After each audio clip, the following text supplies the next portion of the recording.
Salut, je suis Mathieu Stéphanie et je vous présente La Martingale, un podcast qui vise à explorer le monde de la finance personnelle et du patrimoine pour comprendre comment gagner à tous les coups, qu'on ait 200 € par mois à investir ou 5 millions sur son compte. On ne va pas se mentir, c'est un peu ambitieux. Mais les faits sont là. Jusqu'à maintenant, je n'ai pas pris le temps de m'intéresser à tous ces sujets et il est temps que ça change. Alors je vous propose d'explorer cet univers sans aucun filtre, avec des experts dans chaque domaine. Abonnez-vous, des conseils gratuits, ça commence par là. La Martingale est rendue possible par OTA Capital. OTA Capital est une société de gestion d'actifs indépendante et entrepreneuriale qui accompagne des chefs d'entreprise, des cadres supérieurs et des familles dans la gestion de leur patrimoine privé et professionnel. En gros, si vous avez besoin de conseils sur le plan fiscal, juridique, financier ou social, je vous recommande vivement de contacter OTA Capital sur la martingale@otacapital.com, avec un tiret entre OTA et Capital. Rencontrez-les, ils sauront vous guider. L'idée d'OTA Capital, c'est du bon sens et de la pédagogie dans la gestion patrimoniale. Allez-y! Bonjour à tous, je suis ravi de présenter ce premier épisode de La Martingale, ce podcast que j'attends depuis assez longtemps. J'ai un super invité de marque pour cet épisode qui va parler un peu d'immobilier, qui s'appelle Philippe Letringue. Salut Philippe. Bonjour. Alors la démarche, je te l'explique rapidement de ce podcast, c'est de se dire, je me suis pas forcément moi hyper intéressé au patrimoine, à la finance personnelle, parce qu'en fait je trouve ça chiant comme la mort pour être très concret, et je me suis quand même investi un peu dans l'immobilier parce que l'immobilier c'est quelque chose qui me fait marrer, que je trouve excitant en fait. Il y a un côté vraiment concret, et puis peut-être héritage, puis on peut casser, refaire, etc. Donc c'est le seul univers, mais il y a ce truc de ma génération, donc j'ai 40 ans, et je crois que c'est un peu général en ce moment, qui est l'immobilier, de toute façon c'est de la pierre, ça craint rien. Genre, voilà.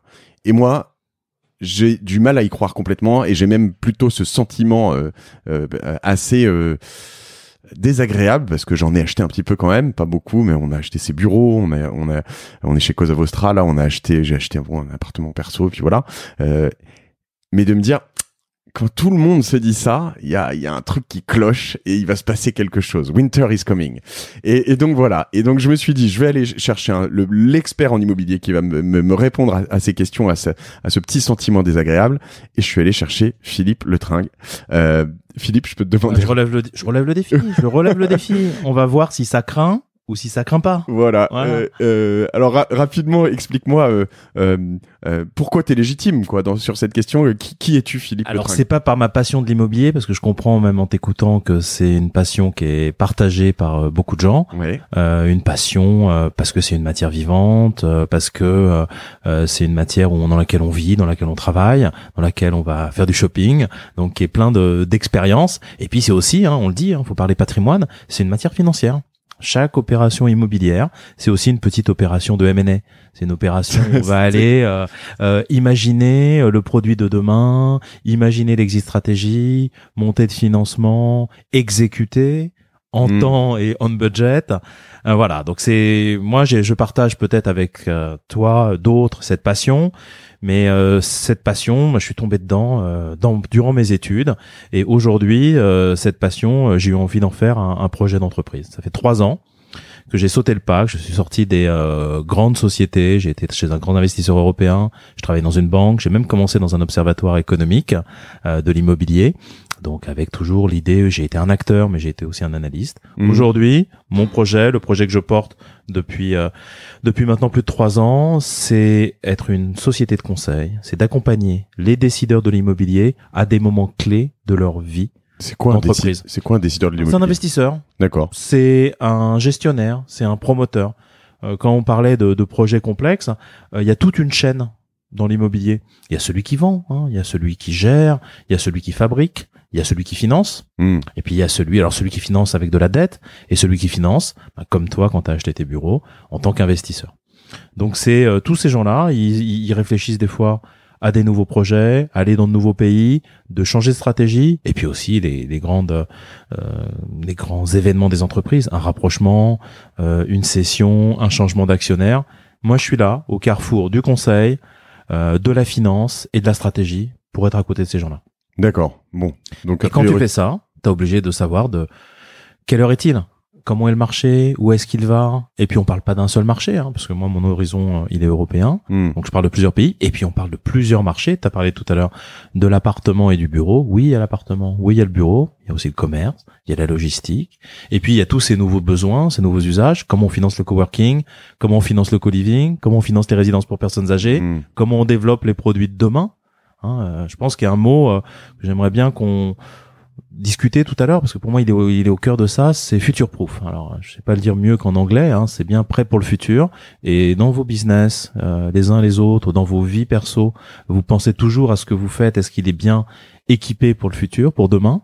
Bien sûr que l'innovation dans tous nos activités, ça nous prend une grande partie de notre temps, presque autant que notre téléphone portable. Et donc sur l'immobilier, il faut avoir le même raisonnement. Ok, on va se marrer. Non, je suis ravi. C'est intéressant parce que alors on va répondre enfin vous tâchez de répondre à cette question.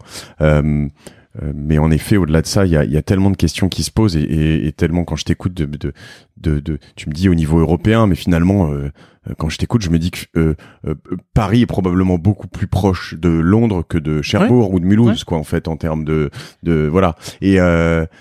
Et du coup, tout ça, c'est vrai que c'est intéressant. Alors moi, ce que je sens, tu vois, et je comprends pas forcément, c'est tous ces paramètres. C'est-à-dire que l'immobilier peut-il se péter la gueule? Déjà, la question enfin, elle est valable et la réponse est différente, j'imagine, encore une fois, entre Paris et Trifouiller-les-Oies et tu n'es pas très vendeur pour Trifouiller les oies. Oui, mais parce que je pense qu'il y a des endroits où il s'est déjà pété la gueule d'ailleurs, où il est déjà au ras des pâquerettes. Mais alors il y a les paramètres des taux d'intérêt, il y a des paramètres de Airbnb, tu parles aussi de coworking en ce moment, donc c'est tous ces nouveaux phénomènes. Si je dois prendre alors sur quelque chose de personnel, mais les grandes villes et les grosses capitales. Parlons de ton appartement. Ouais, mon appartement, je suis en train d'en changer en plus. Donc, quand on en change, on prend pas beaucoup de risques sur le prix, puisqu'on vend quelque chose et on rachète quelque chose qui est au même prix. D'accord. Donc on n'est pas. Alors c'est désagréable quand on revoit son acte de vente. Quand dans un marché aussi, on se dit j'ai pas vendu au plus haut. Non, ok, mais on a racheté derrière, on est resté dans le marché. Et la même chose dans l'autre sens. Tu dis j'achète haut, mais aussi j'ai vendu cher. Donc voilà. Donc il y a la même chose. Je pense on va pas tourner autour du pot. On va répondre à la question est-ce que ça peut se péter la gueule? Et puis comme tu le proposais, on peut parler des facteurs, taux d'intérêt, démographie et autres. Et puis voir ce qui s'applique à Paris, à Trifouiller-les-Oies, à ton appartement, au mien. Et comme ça, on pourra. Faut pas fuir la question puisqu'elle est. C'est une question. J'y suis souvent confronté dans des dîners avec des amis, même avec des professionnels de l'immobilier. J'ai entendu il y a pas très longtemps, le marché parisien ne peut pas baisser. Moi, je vais te répondre très clairement. Est-ce que ça peut se péter la gueule? Moi, ma réponse est oui. Il y a deux raisons pour lesquelles ça peut le faire. Un, parce que ça l'a déjà fait. C'est ça. Ça l'a déjà fait. D'entre 90 et 99. La baisse des prix de l'immobilier à Paris, l'indice des notaires, ça fait moins 40%. En utilisant des sciences mathématiques très complexes, ça fait une baisse moyenne de 7% par an. Tous les ans, de 90 à 98, 7% de baisse. Il y a quelqu'un en 90 qui était peut-être aussi dans un dîner et qui disait mais l'immobilier parisien ne peut jamais baisser. Alors moi, la première raison pour laquelle ça peut se péter la gueule, c'est ça s'est déjà pété la gueule. La deuxième raison, et là je pense c'est vraiment les fondamentaux, même si c'est une matière affective l'immobilier, faut pas oublier que c'est un secteur d'activité économique plus complexe certainement, puisqu'il n'est pas juste de la production industrielle avec des coûts, d'élasticité prix, il y a beaucoup plus de facteurs et on en parlera de ces facteurs. Mais le deuxième élément, c'est que les activités économiques sont par nature cycliques. C'est leur nature. Et même dans les secteurs de croissance, toi tu es spécialiste dans les secteurs de la technologie, tu as bien vu qu'il y avait bien des secteurs qui ont eu des croissances structurelles, mais par contre qui ont quand même eu des cycles. Bien sûr. Des cycles de valorisation, des cycles d'innovation. Donc l'immobilier étant une activité économique, elle a aussi des cycles. La grande question maintenant, oui, ça peut se péter la gueule, c'est la durée, l'ampleur, et je pense que c'est là où les facteurs dont on... Et c'est ça. Quand je parle d'économie, c'est tu te dis avec toute cette, alors on va pas rentrer, on n'est peut-être pas spécialiste là-dessus, moi en tout cas c'est sûr que non, mais ce qui se passe avec Trump en Chine, le Brexit, etc. Il y a un moment où tu dis s'il y a un gros ralentissement économique, il y a quand même un moment où voilà. Alors les détracteurs de tout ça te diront oui, mais en fait, il y a des villes qui sont à part. Alors justement, tu vas prendre Paris ou même les grosses villes françaises qui sont un peu enclavées dans leur truc où de toute façon on te dit la population grossit, etc. Mais en l'occurrence, en plus, c'est même plus vrai. C'est-à-dire qu'il y a de moins en moins d'habitants à Paris. Je crois, j'ai vu ça récemment. Oui, il y a de moins en moins d'habitants. Alors, est-ce qu'il y a de moins en moins d'occupants de logements? Oui, c'est ça. On peut en reparler entre Airbnb, des résidences secondaires, voilà. Quelle est la forme de l'habitat? Si on revient sur ces facteurs qui ont fait la hausse, donc je redirais également qu'un habitant de Chelsea 2 ans avant le référendum pensait aussi que le marché de Chelsea à Londres ne pouvait que monter. Il y a des maisons aujourd'hui qui se vendent 30% moins cher qu'avant le référendum sur le Brexit. Et ce n'est pas uniquement lié au référendum, mais bien sûr l'incertitude, l'environnement économique, les pouvoirs d'achat. Moi, je vais te dire... je pense à mon ami Nicolas qui a acheté une maison à Notting Hill à peu près 2 mois avant. Oui, en effet. Je pense à une pensée pour Nicolas. Comme on est sur un podcast, c'est difficile de faire une minute des silences. Mais non, regardons les facteurs. Moi, je trouve toujours, je pense qu'on réfléchit mieux quand on regarde ce qui s'est passé, même si ce qui va se passer n'est pas que l'histoire, mais au moins les facteurs. Qu'est-ce qui a fait cette hausse des prix de l'immobilier? Et on prend Paris, je pense que nos auditeurs, tes auditeurs de Trifouiller les oies sont un peu vexés. Mais prenons Paris d'abord. On va prendre Paris. Et puis on pourra parler aussi, parce que justement, moi ça m'intéresse de parler, est-ce qu'il faut acheter une maison justement alors peut-être, mais dans soit une maison de campagne, soit, je vois même en grande périphérie, en grande banlieue de Paris, il y a des mouvements intéressants en ce moment, je crois. Alors pour moi, les facteurs qui ont fait cette hausse des prix, premier, un facteur structurel. On va les énumérer, je vais essayer de le faire rapidement, et puis après on pourra en discuter. Je pense que le premier, le plus grand facteur, métropolisation. Les gens veulent habiter dans les villes. Bien sûr, c'est un phénomène mondial. Bien sûr, ça se passe beaucoup dans les pays en voie de développement, mais même aujourd'hui à Paris. On préfère habiter dans le 2e qu'à Bagnolet, et on préfère habiter à Bagnolet qu'à Chessy, et on préfère habiter à Chessy qu'au fin fond de l'Oise. Ok.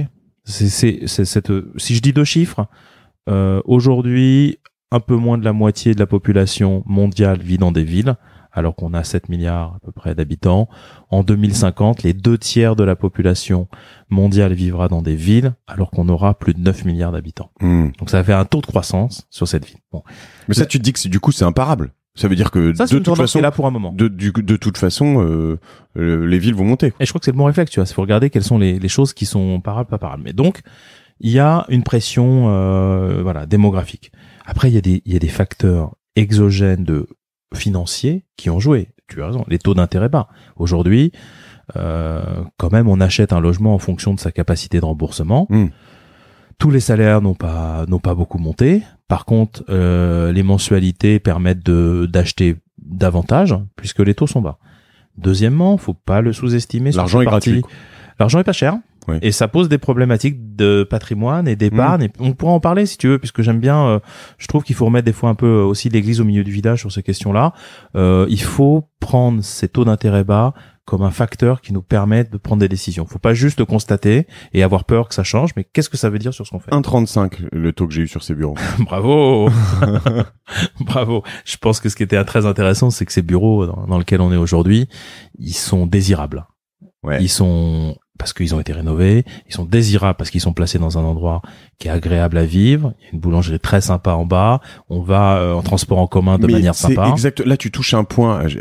Petite digression, mais tu touches. Et encore, on est quand même complètement dans le sujet. Tu touches un point qui me passionne exactement dans l'immobilier.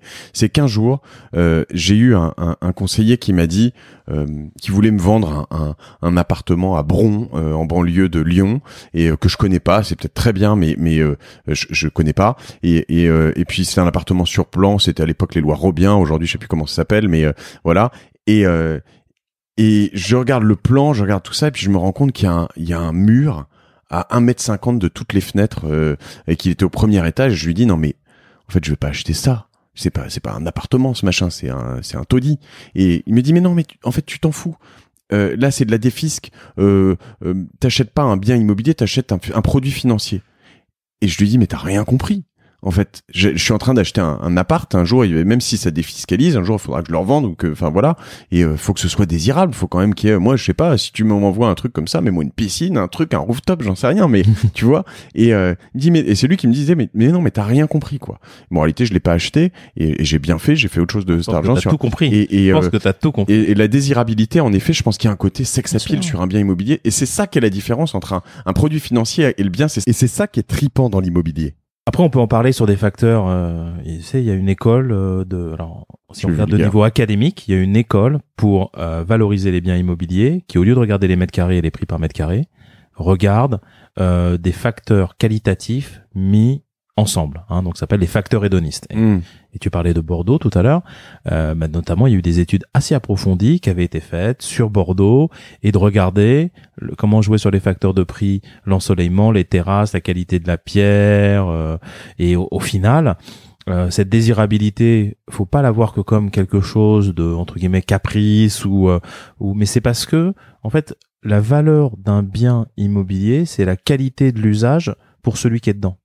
Ouais. Bien sûr que c'est un cash flow, bien sûr que c'est des prix d'investissement, mais c'est très très très important que l'usage, et c'est là aussi on revient sur le concept de future proof, c'est-à-dire que ça doit correspondre aux futurs usages. Alors sans partir dans des choses totalement futuristes, mais même voilà, vieillissement de la population, chambre en rez-de-chaussée, difficulté de stationner, moins de désir de voiture, donc des connexions au transport en commun. Espace extérieur, c'est quelque chose qui a été très négligé aujourd'hui dans les marchés français.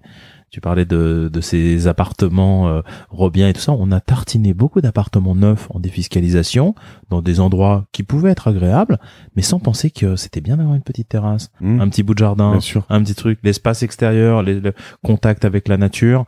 Je pense que ça, c'est des éléments clés quand on prend une décision d'investissement, que ce soit en logement, mais aussi en bureau ou en commerce. Pousser un chariot dans un endroit triste, on n'a plus trop envie de le faire. Oui, bien sûr.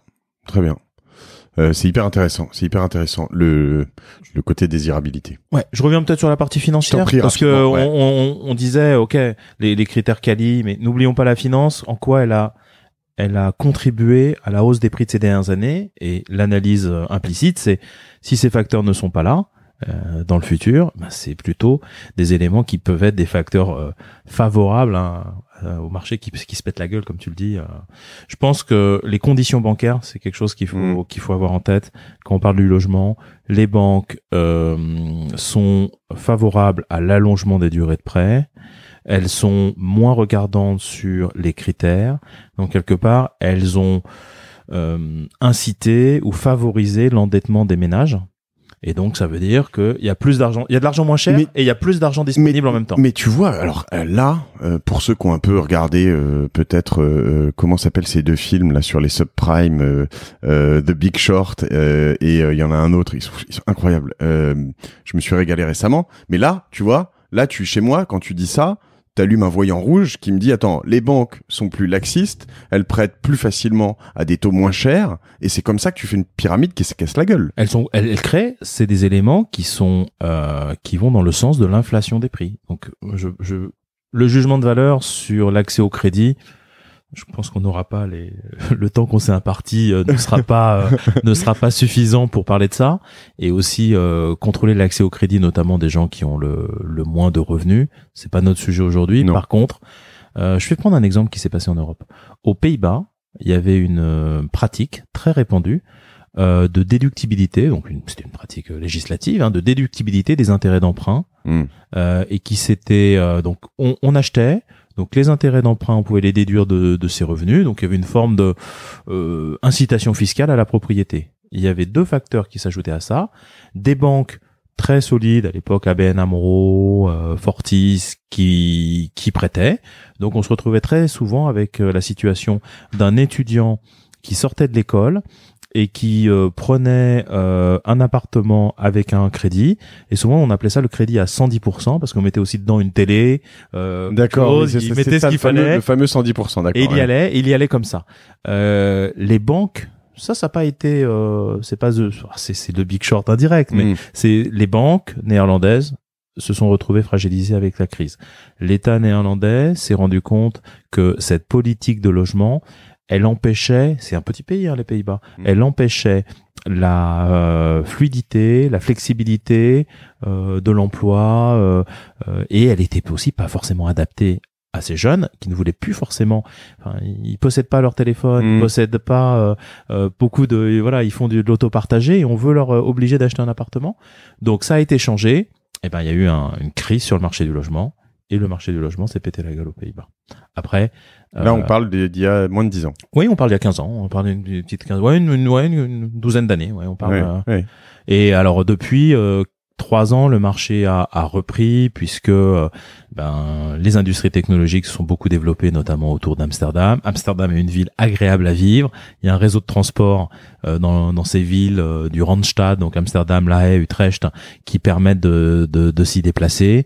Et donc ce marché est reparti. Donc voilà. Oui, tu as raison d'avoir peur sur ces conditions. Les conditions de taux, les conditions de crédit, elles sont un peu meilleures qu'elles ont jamais été. Si quelque chose arrive, et on voit, ça peut être exogène, ça peut venir du système bancaire, ça peut venir de la réglementation. Il y a peu de temps aussi sur le marché suédois. Il y a 1 an et demi, c'est passé à peu près la même chose. Le Stockholm est certainement la ville en Europe qui a connu le plus de croissance, immigration, développement, Spotify, développement de ces industries qui ont été superbes. Et qu'est-ce qui s'est passé ? Bien sûr, il y avait toujours des besoins en logement. Et puis tout d'un coup, le gouvernement s'est dit, je pense que c'était pas bon d'obliger les jeunes à trop s'endetter. Donc ils ont mis un cap réglementaire sur le taux d'endettement que pouvaient avoir les jeunes pour acheter leur première résidence. Ça s'est passé au même moment où les promoteurs privés avaient fait de la suroffre sur le segment intermédiaire Stockholm, proche de Stockholm, qui permettait aux jeunes de rentrer dans le marché. D'accord. Ça fait 1 an que les ventes sont totalement stoppées dans le marché neuf intermédiaire de Stockholm et que les promoteurs suédois souffrent et ont besoin de trouver des capitaux. D'accord. Donc ça peut arriver à cause d'éléments financiers, et on sait que les taux remonteront à un moment donné, ou peut-être que les banques changeront peut-être même marginalement leur politique. Donc ça pousse tout ce qu'on se dit, parce que les changements, les éléments démographiques dont on parlait, ils sont forts. Métropolisation, l'élément financier, il peut jouer, mais on voit qu'il peut jouer peut-être plus à la marge. Ça militerait peut-être pour un petit pétage de gueule ou un court pétage de gueule plutôt que pour une vraie catastrophe comme on l'a vu en 91. D'accord. Et qui pourrait arriver, une petite correction qui pourrait arriver rapidement ? Comme on dit souvent, si je savais où et quand, je commenterais pas. Oui, je pense que, en tout cas, le meilleur conseil qu'on peut donner à quelqu'un qui réfléchit à ça, c'est de prévoir comme si c'était possible. Donc ça veut dire quoi ? Ajuster peut-être un peu sa durée de détention, ne pas se mettre avec un crédit relais.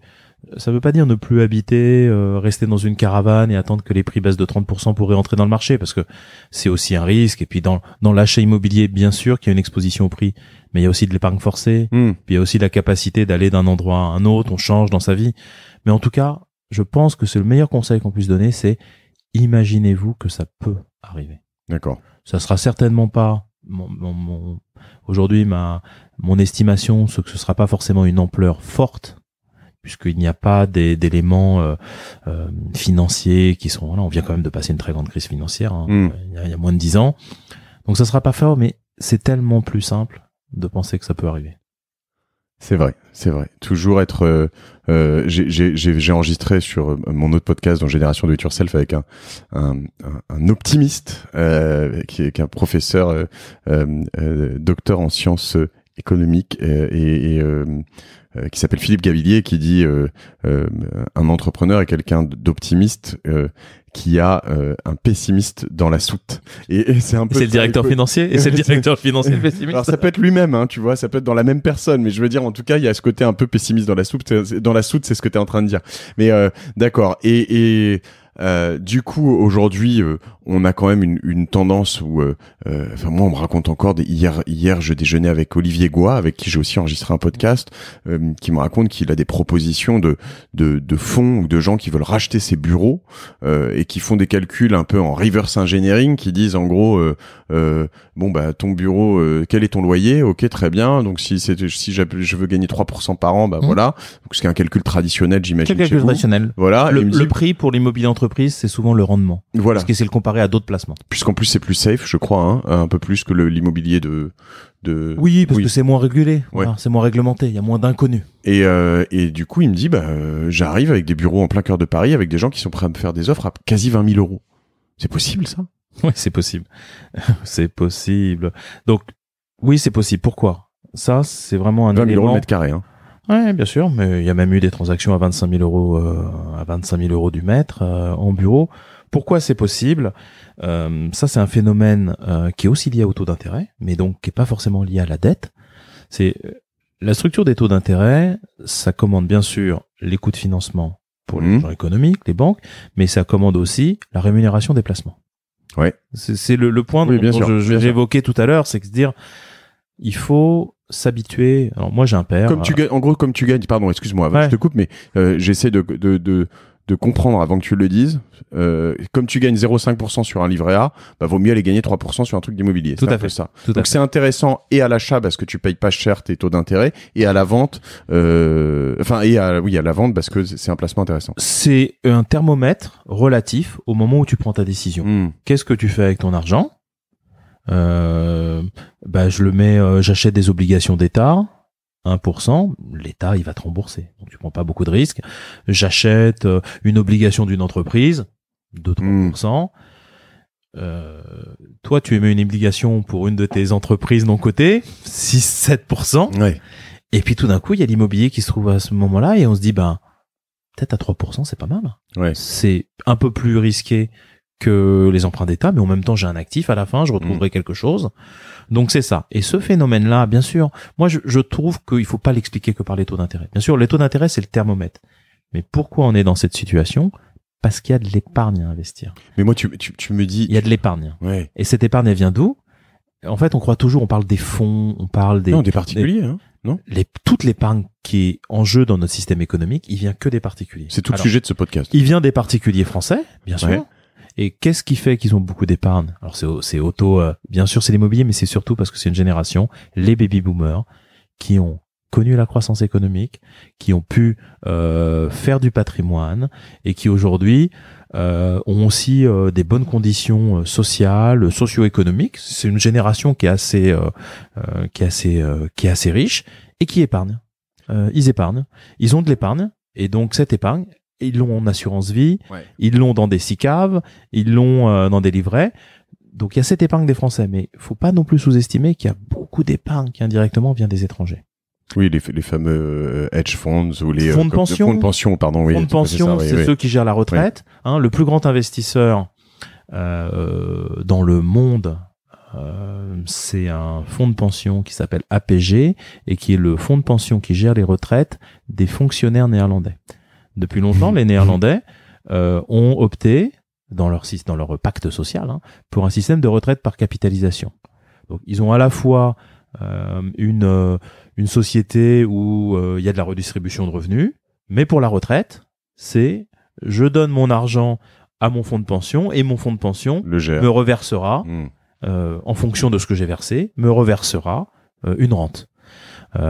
Et cet investisseur-là, il s'appelle APG, il a ses bureaux dans le quartier des bureaux dans le sud d'Amsterdam et il a une particularité, si vous voulez vous en rappeler, c'est que dans chaque salle de réunion, il y a une photo d'un fonctionnaire néerlandais. Il y a une photo d'un postier, d'une infirmière, d'un instituteur. On sait pour ça, qui on travaille. Quand on vient négocier des contrats de plusieurs millions, on sait qu'on travaille pour le douane.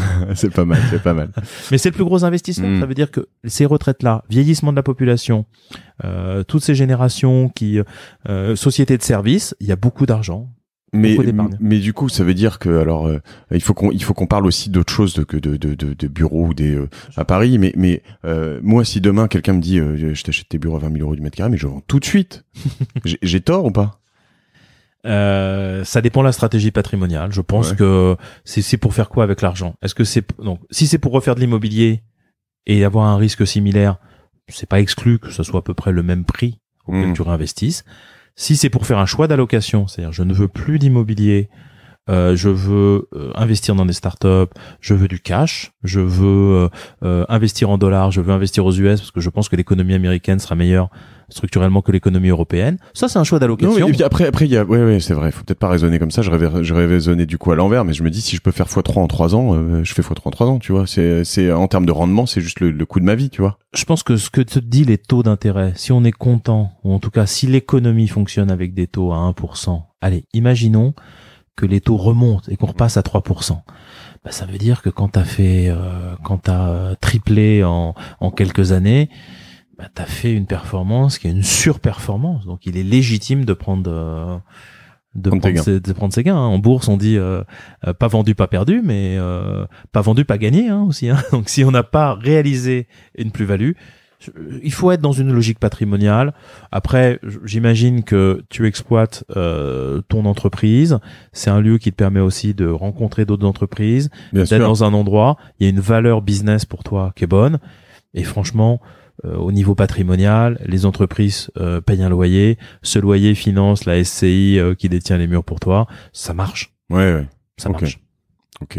Je me fais pas trop de on va soucis. rester raisonnable. et peut-être la vraie opportunité, ça serait de retransformer ça en logement dans quelques années. Oui. Alors bon, ici c'est compliqué, on va pas. Mais c'est vrai que j'ai toujours vu ces types, ces businessmen incroyables. Je pense à Patrick Drahi récemment. Je pense même à d'autres gens qui ont fait de l'immobilier plus spécialistes, comme le fondateur de Foncia, Jackie Lorenzetti, qui a revendu encore récemment des trucs incroyables. Lui, il a pris un point de vue sur le cycle. Et c'est ça. Il a pris un point de vue sur le cycle. Et lui, il a tout vendu. Mais donc l'idée, c'est de se dire, en fait, finalement, je pourrais même m'engager auprès de celui qui rachète mes bureaux, à lui dire, je te les loue pendant 10 ans. De toute façon, à ce prix-là, j'ai déjà gagné. De toute façon, donc peu importe. Pour revenir sur notre sujet, au-delà donc on a compris que ça pouvait éventuellement se péter la gueule. C'est pas quelque chose de si tu dois me dire rapidement, c'est quoi les bons plans dans l'IMO en ce moment, s'il y en a en France, est-ce que c'est tu parlais de maisons de retraite, est-ce que c'est des régions, est-ce que c'est où, c'est quoi?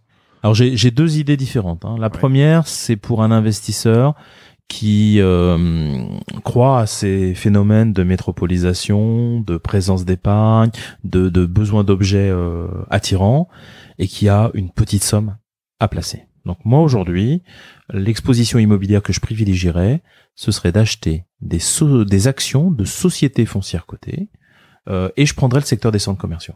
Donc une société comme Unibail, Rodamco, Westfield, elle est cotée en bourse, elle encaisse des loyers en louant ses centres commerciaux. Elle possède Lyon-Part-Dieu, les Halles, les Quatre Temps, le Carrousel du Louvre. Elle loue à des commerçants, elle touche des loyers, et puis elle a des frais de fonctionnement, et elle distribue ses résultats à ses actionnaires. Donc ça ressemble à un loyer géré. Et pourquoi je ferais cette société aujourd'hui? Déjà, c'est coté en bourse, donc c'est facile d'accès. Il y a personne qui va prendre des fees au milieu, d'intermédiaires. Donc t'achètes des actions de sociétés. Je vais acheter des actions de ces sociétés. Et pourquoi aujourd'hui? Parce qu'aujourd'hui, la bourse, elle est en train de dire dans le prix de cette société, oh là là, le commerce est foutu. Il y a l'internet, oui, il y a l'internet. Il y a des problématiques de désirabilité ou d'usage dans le temps. Aux États-Unis, ça c'est quand même bien. Ça a beaucoup corrigé aux États-Unis, notamment puisque là-bas tous les centres commerciaux avaient comme locomotive des department stores qui ont fait faillite. Le modèle européen, c'est plutôt d'avoir un hyper ou un supermarché, et ça reste quand même un moyen assez efficace de faire ses courses. Ou en tout cas, ça reste aussi aujourd'hui. Peut-être avant, c'était des choses dans la périphérie, mais si on a les bons centres commerciaux, c'est des objets qui sont dans les centres des villes ou qui sont dans des zones très urbaines. Donc, la bourse, elle a toujours des effets d'excès. Aujourd'hui, elle déteste les centres commerciaux. Ça fait qu'on peut acheter du Unibail, Rodamco, Westfield, qui est certainement une des meilleures sociétés en termes de gestion, de ratio, de qualité, pour un dividende annuel de l'ordre de 7,5. Ah, pas mal. Ok. Voilà, j'ai parlé avec les sentiments. 7,5%. Donc t'achètes 1000 euros, t'auras 70 euros, ou 100 000 euros, t'auras 7 000 euros de retour en dividende à la fin de l'année. À condition que la société se casse pas complètement la gueule derrière. Ok. Mais le cours de bourse, il est déjà bas. Ouais. Donc ça, il y a de la décote. En bourse, il faut quand même plutôt acheter quand les gens n'aiment pas trop. Hein. Je gère le portefeuille de ma mère. Il y a quelques années, j'ai acheté du LVMH. Tout le monde disait, la Chine n'est peut-être plus un marché si porteur. Les fondamentaux sont bons. L'investissement, toujours la même chose. Ok. Fondamentaux, rôle économique. Et puis moi, j'ai plutôt un biais qu'on appelle value, c'est-à-dire à me dire, je préfère acheter des trucs pas trop chers, voilà. Ouais, je comprends. Et quand les gens en veulent pas, et puis faut être capable de patienter, d'attendre 2 ans, peut-être 3 ans. Et puis moi, j'ai même pas de pari à faire. Le cours montera et on touchera des dividendes en attendant. D'accord. Ça, c'est une idée. Bon, elle apparaît financière, elle apparaît simple, mais quelle opportunité de pouvoir acheter un petit morceau d'un super actif et surtout d'être dans, je le redis parce que je pense que la personne qui voulait te vendre l'appartement à Bron, il avait des commissions beaucoup plus fortes parce que c'était de la défiscalisation et donc le prix de ton appartement, il absorbait ça aussi et là, on n'est pas sur des produits à fees ou qui se vendent. On est sur un produit qu'on va aller acheter, qui est en vente libre. Et il y aura des frais de transaction qui représenteront 1%, ou peut-être même pas, des frais de bourse qui représenteront un peu moins de ça. Ça, c'est la première idée. La deuxième idée, c'est marrant parce que j'ai l'impression que tu l'évoquais ou tu en parlais un petit peu dans tes choix immobiliers. Je trouve aujourd'hui, et surtout sur ces idées de future-proof et d'endroits agréables, je conseillerais à quelqu'un qui a un petit budget, qui a envie de s'exposer à l'immobilier. Comme on dit, oui, ça peut monter, ça peut baisser. Il faut quand même aujourd'hui, il y a quand même la problématique de la retraite. Tout le monde a accepté, a compris que s'il était locataire à Bagnolet et qu'il est à la retraite et il perd 30% de ses revenus, il pourra pas garder son appartement à Bagnolet. Et peut-être on ne voudra plus lui louer. Et donc il ira habiter dans un quartier moins sympa, il ira à Rosny-sous-Bois, il ira plus loin, il sera moins bien, il sera pas dans son... Tout à fait. Ça c'est quelque chose qui a été retenu. Si quelqu'un veut se garantir un parcours immobilier et veut avoir une petite exposition immobilière, j'ai bien aimé l'idée d'être à, disons, 1 heure en Blablacar ou peut-être aujourd'hui, demain en voiture automatique, à 1 heure ou à 45 minutes d'une nouvelle station du Grand Paris. Donc on est à la campagne, on est en périphérie, on n'est pas très loin de la mer en Normandie, sur quelque chose qui est petit, qui est peut-être dans une ville moyenne ou un village, qui garde un peu de vie, qui garde une forme d'urbanité. Les changements de transport vont faire peut-être que ces villes seront des villes plus attrayantes de périphérie que d'être au fin fond d'ici des Moulineaux où il faut quand même marcher un quart d'heure pour aller au RER. Oui, il y a une grosse densité. On n'ira pas au bureau tous les jours. On travaillera de la maison. On sera beaucoup plus des auto-entrepreneurs. Là, t'es vraiment long terme et c'est vraiment pas cher en plus. 150 000, 120 000 euros dans un endroit qui soit peut-être un appartement, pas forcément une maison, mais un petit bout de jardin, une terrasse, une chambre en rez-de-chaussée dont je parlais qui fait qu'un senior. La problématique de la retraite. Quelqu'un va vendre un appartement dans le 14e, et ben il faudra peut-être se garder un peu d'épargne pour préparer la maison de retraite ou d'autres dépenses. Et puis il sera content d'avoir à Pont-Audemer une petite maison en centre-ville où les commerçants sont là, où c'est sympa, où on est bien. Et donc cette maison de week-end, cette petite résidence qui offre des éléments d'urbanité. Donc je parle pas d'un maison au lotissement très loin, avec les changements de mode de transport, les changements de mode de vie. C'est un petit investissement qui est peut-être pas mal. Intéressant. Merci pour ces petites idées. Une question pour on va dire les plus jeunes qui nous écoutent, qui commencent dans leur vie professionnelle ou même qu'on on va dire en 25, 35, ou qui sont jamais trop attardés sur justement leur stratégie, leur patrimonial. Comment tu te crées un patrimoine? Alors moi j'ai travaillé dans une grande banque américaine à Londres, sur un floor. J'étais analyste, donc je vais te donner une recommandation de très haute finance. Je commencerai par un livret A.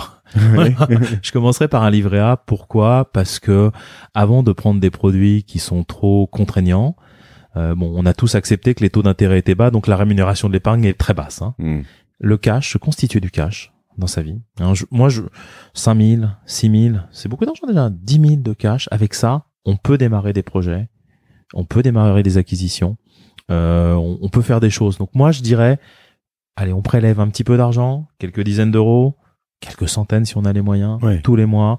On regarde le compteur. Bien sûr, la rémunération, elle sera pas, le risque est nul, et c'est la pelote pour aller faire des projets. C'est le levier, quoi. C'est-à-dire que si tu veux avoir un effet levier, il faut quand même avoir une petite, comme tu dis, une petite pelote, parce que sinon, en fait, si t'arrives avec rien, quand même, le banquier va te dire, bah ouais, mais t'es gentil, mais t'as rien, donc. Ouais, je conseillerais pas, si on se dit qu'il y a des risques de baisse de marché à des moments donnés, quand on est jeune, on a des besoins de capitaux qui peuvent arriver, une acquisition, un déménagement, des accidents de la vie pour les parents. Enfin, il y a des besoins de cash. Si on se met 100% de levier, on emprunte les trucs, eh bien, et qu'on est obligé de vendre après au bout de 2 ans, on n'est même pas sûr de pouvoir récupérer ses droits d'enregistrement. Donc, on prend un risque de se créer une dette en fait personnelle. Et toi, c'est quoi ta martingale? Ma martingale. Ma martingale, elle est très glamour. Moi, j'aime l'utilité économique. Moi, j'aime 2 choses. J'aime que je comprenne à quoi sert mon investissement. Ok. Et utilité économique, ça peut être start-up, ça peut être immobilier. Je veux que ce soit utile. Donc, c'est pour ça que, par exemple, moi, je peux pas investir dans l'or. L'or, je comprends pas à quoi ça sert. Je comprends pas, les valeurs refuges, un peu. Mais ça sert à rien. Enfin, moi, pour mon œil, un collier en or ou plaqué or, certains, selon leur design, c'est pareil. Donc moi, je vois pas qu'il y ait une utilité forte. La seule utilité, c'est que quelqu'un d'autre veuille l'acheter, et c'est un peu fait pour moi. C'est pour ça aussi. Je préfère investir dans les pelles. Que je suis pas très dans l'or. C'est ça, hein, c'est celui qui réussit. Comme je dis souvent à mon épouse, tu sais, je préfère vraiment t'écrire un poème que t'acheter des diamants. C'est tellement plus beau un poème. Alors attention, hein, parce que tu vas te faire une bonne répute avec ça. J'écris des beaux poèmes. Non, mais donc ça veut dire aussi que le Bitcoin, beaucoup de gens de ma famille m'ont demandé, hein, donc je suis spécialiste de l'immobilier, mais aussi des marchés financiers, donc j'ai des cousins qui m'appellent, j'ai ce plan-là et tout, je dis écoute, j'ai regardé, moi j'arrive pas à comprendre. Ça veut pas dire que c'est pas intéressant, mais moi un truc que moi j'arrive pas à comprendre, j'ai pas envie de le faire. Et la bonne façon que je sais si je le comprends ou pas, c'est si j'arrive à l'expliquer à ma grand-mère en 5 minutes, un dimanche midi, un repas de famille. Si elle me dit j'ai rien compris, faut pas investir. Ah, j'ai une bonne explication du Bitcoin, si tu veux. Non, très bien. C'est une bonne martingale. En tout cas, c'est une bonne manière d'aborder les choses, et je pense que c'est une manière aussi intelligente en tant qu'acteur économique. Peut-être si on veut parler sur l'immobilier, il y a aussi une martingale sur l'immobilier. Ouais. Hein, je rebondis sur quelque chose que tu as évoqué. Moi, j'ai fait beaucoup d'investissements immobiliers, je fais encore. Je n'ai jamais fait d'investissement qui avait une optimisation fiscale. Je pense qu'il faut éviter toutes les raisons qui sont l'optimisation de la fiscalité, il faut l'éviter. Je suis totalement d'accord avec toi. Et d'ailleurs, je pense que même moralement, c'est important.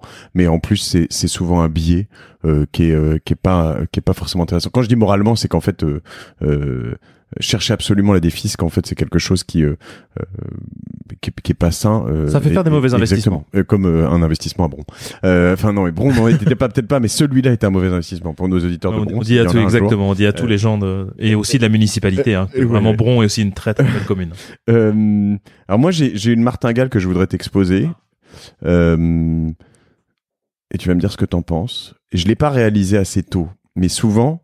Donc moi je suis vraiment très entrepreneur, j'adore ça, c'est ma passion, et créer des choses, etc.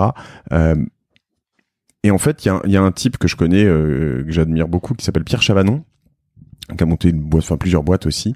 Et lui il a très tôt acheté de l'immobilier d'entreprise en tant qu'entrepreneur, en se disant bon bah au moins j'aurai toujours ça, quoi.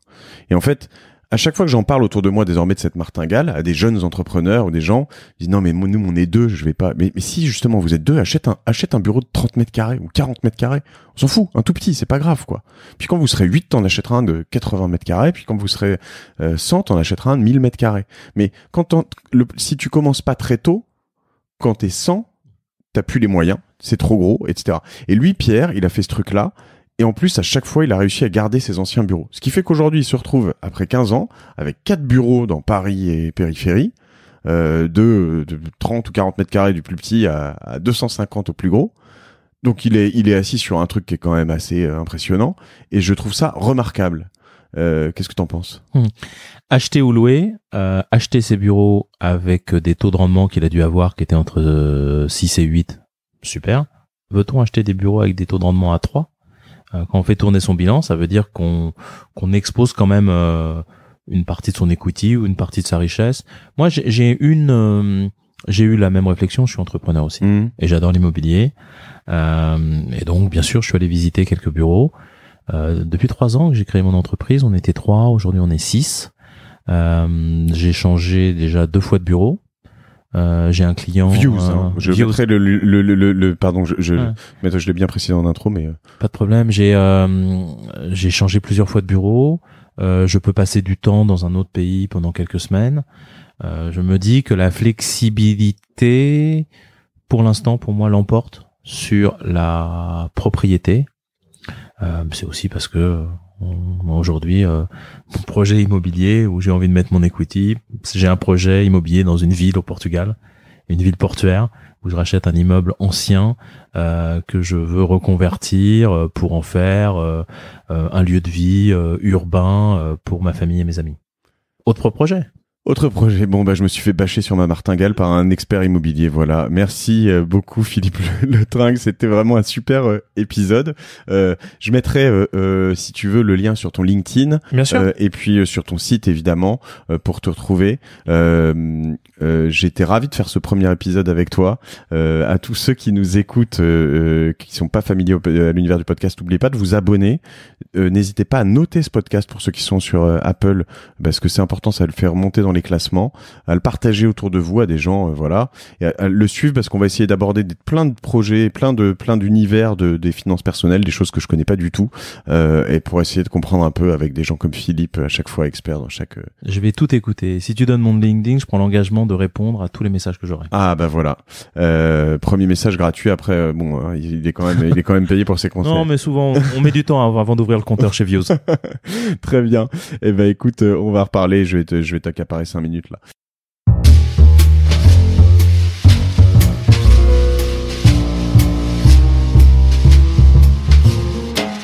Merci d'avoir écouté La Martingale. Si ce podcast vous a plu, n'oubliez pas de le partager autour de vous et de vous abonner à la newsletter sur lamartingale.io. Si vous trouvez 2 minutes, merci également de lui donner 5 étoiles sur iTunes si vous êtes sur un environnement Apple. C'est important pour faire émerger ce podcast dans les classements. Nous revenons dans 15 jours avec un nouvel épisode. Je tiens à remercier particulièrement OTA Capital, sans qui ce podcast n'aurait pas été possible. N'hésitez pas à faire un premier rendez-vous avec OTA Capital et à me dire ce que vous en avez pensé. Vous pourrez les contacter directement sur leur site internet ou sur le mail lamartingale@ota-capital.com. Ce podcast est produit par Cosa Vostra. Je remercie toutes les équipes de production, en particulier Camille, Fatma et Dalanda.